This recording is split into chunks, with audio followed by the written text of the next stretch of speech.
সকলকে নিয়ে আমরা আপনার এই মাদক বিরোধী অভিযানটাকে একটা সামাজিক আন্দোলনে পরিণত করতে চাই। শুধুমাত্র আইন করে শাস্তি দিয়ে কিন্তু মাদক কে নির্মূল করা সম্ভব না।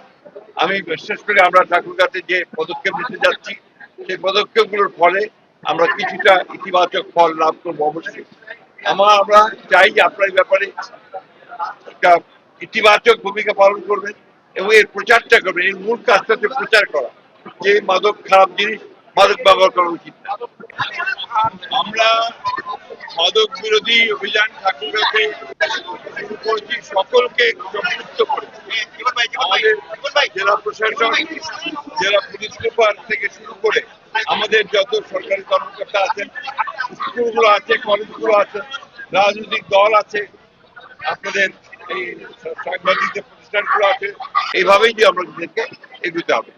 সকলকে অনেক ধন্যবাদ। প্রশ্ন আছে মানিক ভাই?